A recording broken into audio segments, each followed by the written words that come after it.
salpak muna.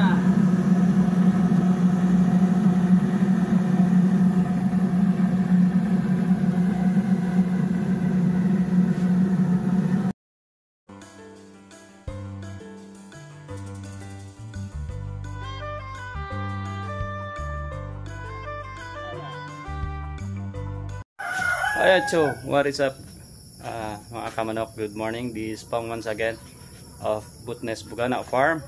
And so for the first time after acquiring our parent stock, so it's time for us now to do the test hatch. Okay, at the same time susubukan din namin itong 1K capacity or 1,000 capacity setter from Sir Trabs Bulbs na incubator maker from Luzon.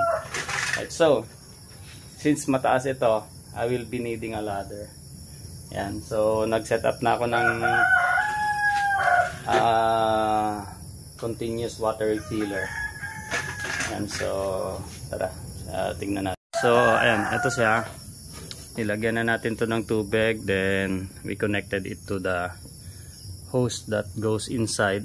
So ito, pwede mo siyang i-stop, pwede mong hindi, para ito kasi controller niyan. Yan. So pwede mo siyang i-close to stop the water flowing going inside, then open para dito naman ay magkaroon yang this one is for the humidity. So pag open doon, tuloy-tuloy yung kanyang pagpasok ng tubig, and then okay, so ayan siya. So as you can see, tuloy-tuloy po yung patak ng tubig dyan. Ayan o, ayan. So may may floater siya. So once na na-reach na yung certain amount of water inside, magko-close yung na yan, yung outlet na yan. So aangat itong floater, so mag-stop din siya magbigay ng tubig. So yan siya ang purpose ng ating automatic water refiller. So later on, set up na namin ito para masalang na yung mga itlog. So medyo mahirap lang sa akin kasi medyo maliit ako, nasa 5'5" lang ako. And then itong aming ang aming incubator ay almost siguro na 6 feet ito. So if I need to refill the water up there, kailangan ko gumamit nito. Yan. So yeah, the setup lang namin. So power on ko na itong aming voltage regulator. And so 4 to 20. So yan, we have a total of 5 trays, 5 racks tayo. 1, 2, 3, 4, 5. This will be our test hatch. Hopefully maganda yung kalabasan. Alright, so yan lang muna. Alright, salpak muna.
5 na test hatch.